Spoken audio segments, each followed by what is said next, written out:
Finally, the Fear of Missing Out podcast has come back to your audio waves. My name is Isaiah Colbert, and this is the Fear of Missing Out podcast, a show where I talk to superfans about popular or niche things and ask them what they like about them and where you, the listener, can get started.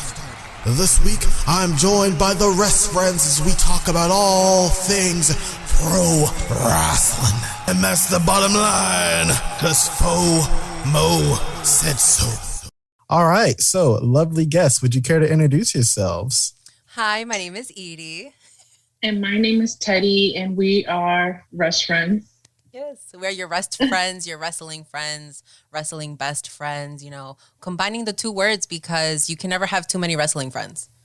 Mm-hmm. Exactly. And so last we spoke, it was, I think, a little bit over a year ago where I kind of wrote like a profile piece on you guys for the Chronicle. And since then, you guys have been sort of moving and shaking when it comes to your coverage of the wrestling industry. And so for the uninitiated or people who are just sort of in the nosebleed sections when it comes to professional wrestling, can you guys sort of explain or like give like a wrestling how-to for dummies on what professional wrestling is? Ooh, best friend, go ahead. Oh my goodness, I don't know. It's just a bunch of people in a ring beating up each other, and they all have different characters. They all have different, what's it called? They're all very different in the ring. Everyone wrestles differently. There's the bad people who are the heels, and there's the good people who are the baby faces. And as wrestling fans, I want to say there's different fans. There's fans that like both the ring work and the storylines. And then there's fans that only like the storylines, or there's fans that are more fans of wrestlers in the ring, like what they could do in the ring. Yeah, that's what I could think of. I know. How about yours, friend? I like to compare it to like when you go to the movies and you watch like a Marvel film, you're watching like all your favorite superheroes and each one has their own specialty, and they all fight the bad guys and there's different villains and superheroes. And there's a lot of different companies, so you don't have to just go and watch the Marvel movies. You can go and watch DC, there's a little bit of everything for everyone. It's like, if you want to watch wrestling, I feel like right now is the best time to watch it because there's so much out there to consume. Mm-hmm. And so you guys sort of talked about there like kind of being like a sort of box for everyone when it comes to those sorts of things. And I do agree that there is a ton of wrestling out there. So when it comes to like, I guess, certain like wrestling promotions that you like that fit each box for each person, which promotions would you say like sort of fit a certain box for people, whether it's like a work rate kind of a promotion or a gimmicky kind of one or just a storyline kind of one? Which ones would you say are those that fit those boxes? I want to say that if you're like for someone that wants to begin watching wrestling and they want to begin to start understanding, I feel like WWE is the perfect company to start off with because they introduce you to characters and also a lot of wrestlers that are actually very, very good in the ring as well. And then they have a lot of people outside of wrestling, like football players and music artists that come in and introduce everyone else to the wrestling world. So that's who I think would be perfect for beginners. Oh, yeah, definitely. I totally agree with you. I think, when I was a kid, that's the first wrestling that I was exposed to was WWE. And it's still very like, I don't want to say childish because it's not like the right word, but it does help you on the beginner's level. And then you can go from WWE to, I feel like, expert level, which would be like New Japan. And that's like for the hardcore wrestling fan. Like once you get in there, you can start watching Japanese wrestling. And that's a whole new level on itself. That's true. And so we sort of talked about where people could sort of start their wrestling journeys, but let's talk about how you guys started your own wrestling journey. So what put you guys on wrestling? What was your kind of like impetus kind of a moment? Because I know personally for me, my moment was, I think it goes as far back as when I was like 6. There was a like match that happened. It was The Rock and NWO. There was a whole thing that was happening there. I consider The Rock my dad because it's like that guy on TV, that's my dad. So The Rock, in case you're listening, hey, you can adopt a 24-year-old. We can work it out. So anyway, sidetracked. So he got beat up by the NWO. There was like some like, and there was like a tag team involving the likes of Hulk Hogan, Kevin Nash, Scott Hall. They put him in an ambulance, but they didn't end it there. They also ran over the ambulance with a semi truck. So I was like, well, my dad got beat up in the semi truck. That's going to be one of my first memories. Yeah, that was I guess my first wrestling kind of a memory. They're usually kind of like big, wild, like larger than life kind of moments. What was your guys' like first like wrestling memory? For me, I was very little as well. I don't remember exactly how old I was, but I do remember the Hardy Boys and Edge and Christian more. I saw this before. Like, I remember when I was talking to, in the beginning of me and my husband dating, I was like, oh yeah, I remember all of this. And he's like, oh, how about the Dudleys? And I'm like, I don't remember them. And I want to say it's because as a kid, at least to me, I was more into the Hardy Boys characters and into Edge and Christian's characters. I had like a mini crush on Jeff Hardy, even though I was so little. So I want to say that's why I was tuning in and that's what I was into. And then growing up a little more, I started to get into Shawn Michaels, and I remember like I would go to bed listening to music. Like I don't even remember how you would listen to music back then. Like want to guess an MP3 player. And I would just picture myself walking down the ramp with Shawn Michaels behind me as my manager. Or the other way around, when Shawn Michaels was going to have a match, I would be his manager and I'd be like outside of the ring helping him. And yeah, that's how I started. For me, I can't really like the same as Teddy. Like I can't pinpoint like that exact moment. I just know that I started watching it, and in one of those nights, there was a chairs match. I don't really know what was happening, but I was like, they're fighting and they're gonna use chairs. Like that's crazy. Like someone's gonna die. Like they can't be showing this on TV. And I do remember, one of the people that I would see a lot was Shawn Michaels, and he was just like this character that was like so huge and he was so out there, and I'm like, wow, like everybody who's out here doing this is like fantastic. Like I want to be like them, And then of course Trish and Lita would come out, and I'm like, what? There's women on here? And that's like when I got it. I was like, I want to be like them. They're like real life Charlie's Angels, like, and I've always wanted to be a Charlie's Angel. So I'm just like, these women can kick ass. Like I'm going to stick to this. Mm-hmm. And so I also wanted to ask you guys, what is the reason why you guys love professional wrestling? Because I know for me, again, to sort of introduce it for me, I love the fact that because a lot of people will say like, oh, it's fake, and they'll just kind of like they'll be the beginning and the ending of the conversation there. But I kind of like it because it's not fake, because they do have to go through a lot of the stunts that they do, and they have to be like tip top shape to do it. But I like the way that they can just make really absurd kind of like storylines, or like it's basically like you can describe professional wrestling as like a soap opera or like redneck anime, I guess, as I've heard it being described as that. So like there's a lot of crazy stuff that goes on. It's either like really, really athletic. There's like they have their own theme songs. There's like pyro and all that involved with it. So it's a lot of theatrics. But I like that the storylines that they kind of go through with it. I can always kind of appreciate that aspect of it. So what do you guys, the Wrestfriends, what do you guys love about professional wrestling? Go ahead, Richard. Oh, okay. I'll go first on this one. I just like that there's like so many characters and you can find which one that you like. I know for me, like I connected a lot to like Nikki Bella, because I'm like, oh my God, there's someone who kind of looks like I do. I've never seen anyone, that can kind of, represent me, and who's also, Hispanic. And it's just like, oh man, you find that one person that kind of represents you, and you get so invested, like you said, into this soap opera. I like to call them like the novelas. You just get so invested because crazy things happen, it's just like out of the blue that we can be having weddings and next week there's divorces and they're not real like what's happening, because some people's business is actually put into the storyline. So that's also like some good tea that you're just like, oh man, I know what's happening. And you just get so invested in like, your favorite people. One of my favorite people is John Cena. And that man I've been watching since I was a kid and following his career to where he is now. It's just like, if you didn't love professional wrestling, like you wouldn't keep coming back each week. And even there's some days where you watch it and you're just like, it's not the best this week, but you're still there next week because you're just like, oh man, I'm here, I'm ready for it again, like let's go. I just think that there's something for everybody, and I think that's why I love wrestling so much.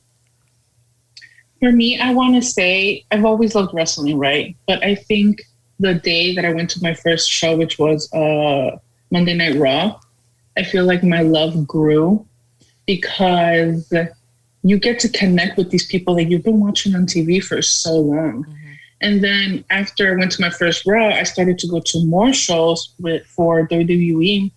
And the closer you are, the more you get to interact with these people. They see you clapping, they hear you cheering.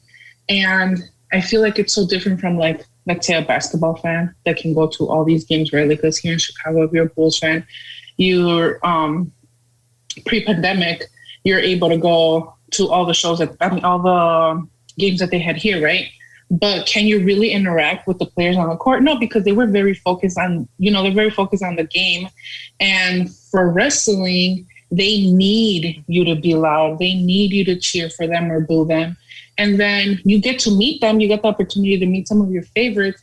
And they remind you that they're also human and that they're just like us. So having that interaction with them in the ring and outside of the ring, meeting like their actual persona, I think that's why I love it so much. Getting the opportunity to meet the Young Bucks, who are two of my favorites, meeting them and seeing how nice and genuine they are made me love them even more. And I tune in every Wednesday to see the Young Bucks on AEW.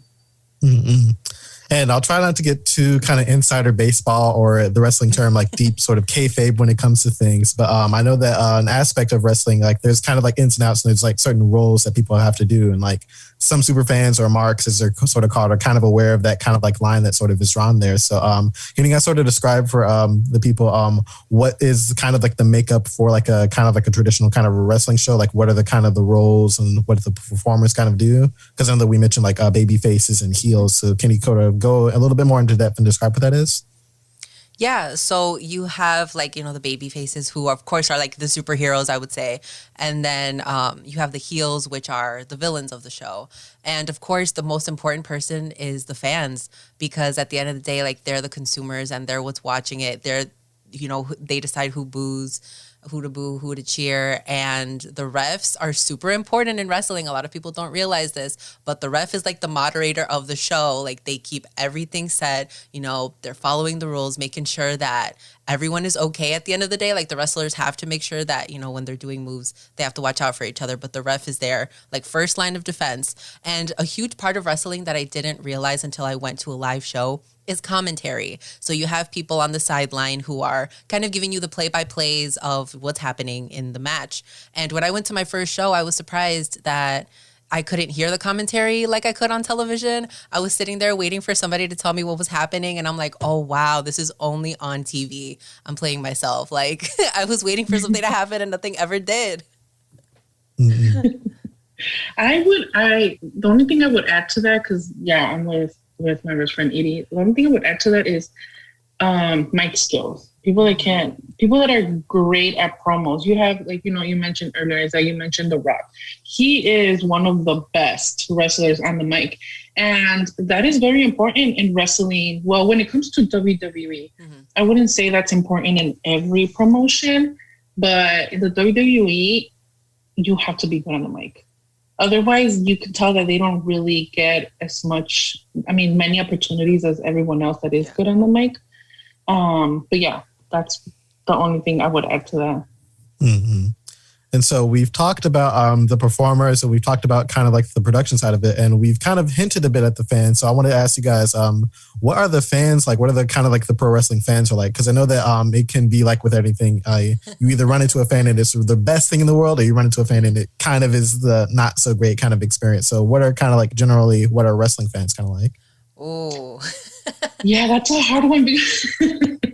Can I say bad things about people or not? No, there are so many great wrestling fans. We have made so many friends in this what do you call it?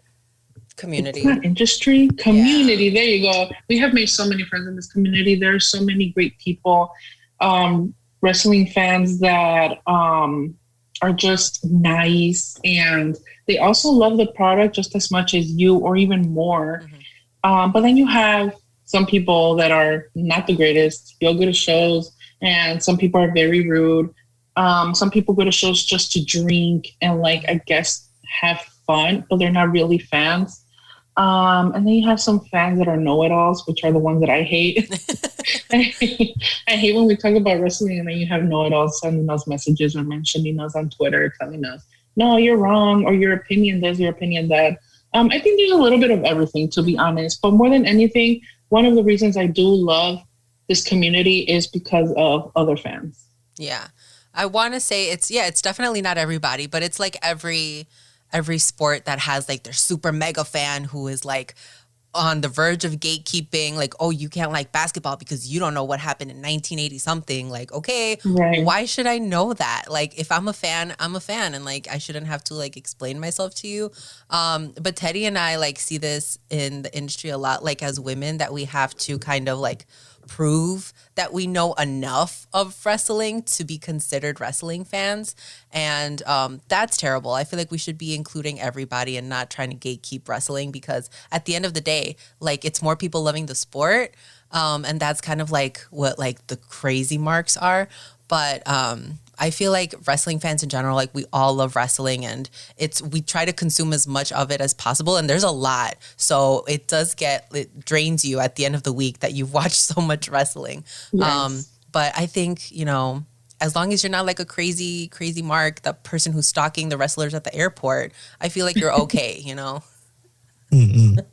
And so, since we were kind of talking about the fans, like as a fan myself, I always kind of run into that moment, and I want to wonder if you guys do run into that moment too, where you kind of have moments where you're like, I'm really all about pro wrestling, and you have moments where like, I'm not really feeling it now. I'll come back when something's good. They really let me down that time. I'll find something else to watch. So, kind of like an Al Pacino in like Godfather Part 3 is like, oh, just when you think you're out, like you get pulled back in. So, did you guys ever have some moments where you're just like, I'm not really feeling this with wrestling, and like what kind of pulled you guys back in? Ooh. All the time. Oh my goodness. It happens to me all the time. I have moments where I don't really want anything to do with it. Like I'll watch, usually the way that me and Edie work right now is that she'll watch NXT Wednesday nights and I'll watch Dynamite Wednesday nights. And sometimes I don't even want to just watch Dynamite. And then my husband will be like, okay, we got to watch Dynamite. Or he'll start asking me questions like, did you hear about what happened in La La? Or what happened in La La? I'm like, I don't want to talk about it. I just don't want to talk about it. But then, I don't know. I feel like it's just probably just because of my mental health. I don't know. But I end up just coming back like nothing. Sometimes nothing has to happen for me to be invested again. But yeah. How about you, Wrestfriends? For me, I feel like there hasn't been like a moment where I can say like, oh, I'm not going to watch this. I feel like I just get a little tired of watching it all, because you have it on Mondays, you have it on Tuesdays, on Wednesday, on Friday. And that's only if you watch like the basic wrestling, if you go out and watch, Ring of Honor, New Japan, like that's so many more hours that you're consuming. And sometimes I'm just like, oh, I really don't want to watch SmackDown. Like I've been watching like WandaVisions on Friday nights. Mm-hmm. So I'm just like, you know what? Let me just watch WandaVision instead of SmackDown. I'll catch up, or I'll watch it on YouTube or something. If something crazy happens, I know I'll find out on Twitter, because Twitter loves to let you know what happened in wrestling. But there has been like maybe some hesitation towards AEW, because right now they're not having a lot of women's matches, and I was kind of hoping that I would be able to get more women's matches, but NXT is the same night and I do get more women's matches there, so I choose to watch NXT. But that's just like my preference, but I will catch up on AEW later. Mm-hmm. And it's like also like a lot of it's like 3 hours of like time commitment a night for some of these shows too. So it's a lot of a commitment to like sort of invest in it. If you don't just like either watch the Botchamania sort of like highlights of like, here's where the wrestlers might have slipped up, or like there might have been a mistake, and then Matthew will just sort of compile it for people to sort of watch. So one thing I kind of want to do, because I know that when I interviewed you guys for the Chronicle, I kind of did like a bit of a speed round kind of a thing with you guys to sort of go over like who your favorite wrestler is and so on and so forth. So I wanted to sort of redo that here with you guys. So who is your all-time favorite heel? We're starting with heels now. Who is your all-time favorite heel in pro wrestling, and why? Oh, man. Ooh. For me, I'm going to say Edge. And that's just because he was so like dominant in my childhood growing up. Like I remember he had feuds with Randy Orton. He had feuds with John Cena. And I'm just like remembering, I hated Edge growing up. I was like, oh my God, like I cannot stand him. And he's kind of giving me those vibes now too, going into WrestleMania.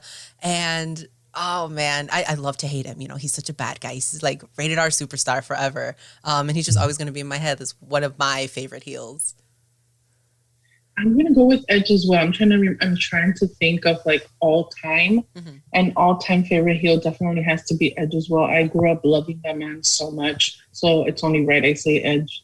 It's going to be across the board Edge. Yeah, Edge is also my favorite heel as well. Like as soon as like I think of like heel, like he was doing all the stuff like the Money in the Bank cash in was like historic. Yeah. There was like at one point where there was like a live sex celebration. It was like he was doing a lot of crazy stuff. And I'm like, is he really getting away with this? And ultimate opportunist. He was really just in his bag doing stuff. Yeah. All right, favorite baby face of all time.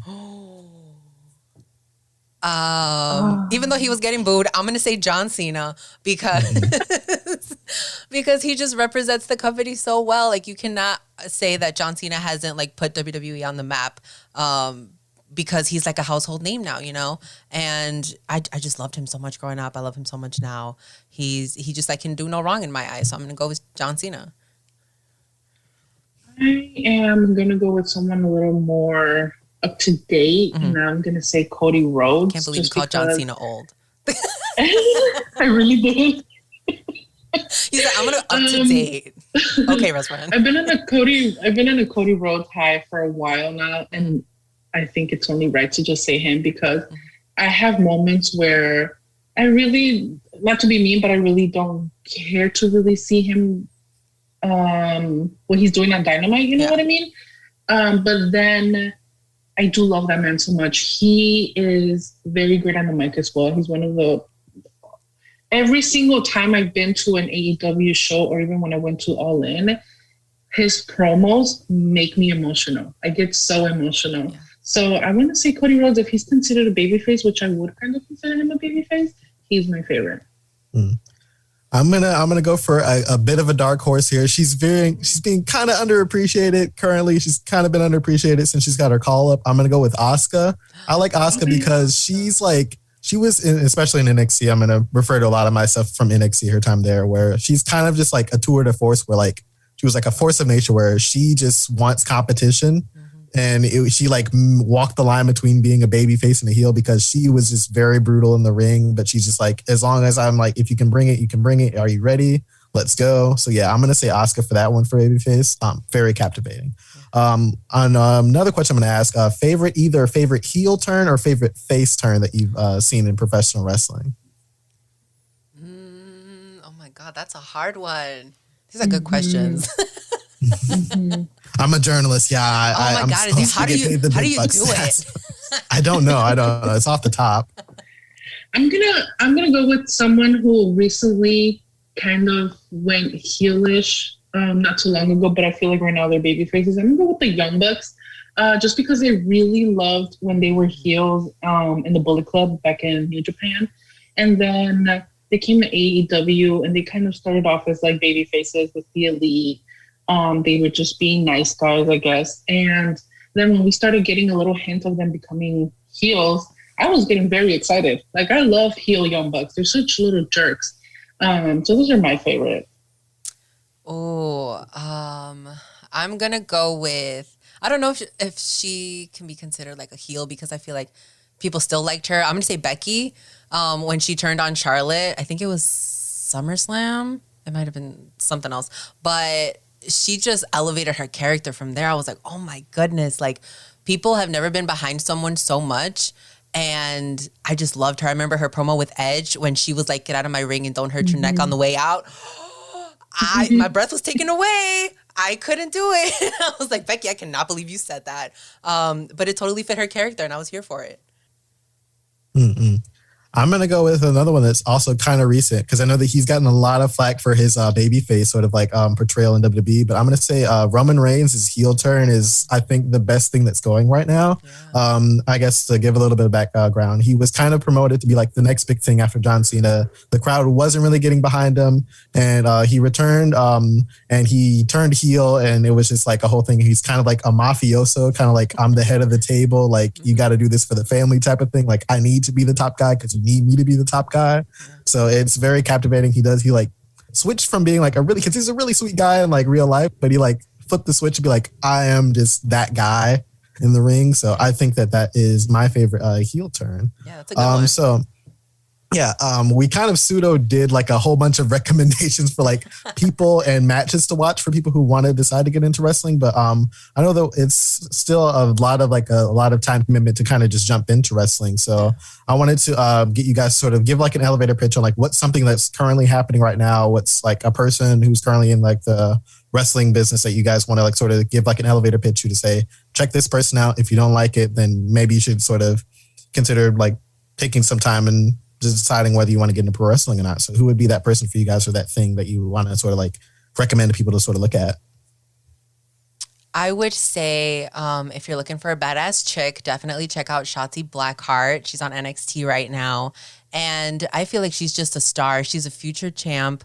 I can't wait till she gets on the main roster. She comes out in this crazy tank, in this war hat. She's got green hair. Like, you can tell that she's not a lady to mess with. So I would definitely recommend her.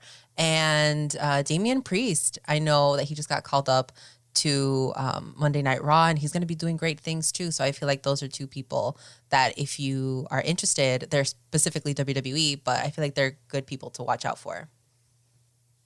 I wish this would be the perfect time to like talk about someone in the independent scene, but I haven't gone to an indie show, of course, because of COVID in a very long time. And I haven't been keeping up with like GCW or anything like that. But I'm going to go ahead and go with Diana Perazzo, who's in Impact. I think she is the perfect example of a great women's wrestler. Yeah. She's a champ right now. She's a Knockouts champ. And she's great in the ring. Her character is great. You can go on YouTube and find so much of this woman because she was in the independent scene for so long. And I think that's the perfect person to look into if you're a beginner and you want to start watching wrestling, or even if you've been watching wrestling but you're not very familiar with her. She's someone that deserves to be on top one day because she has star quality.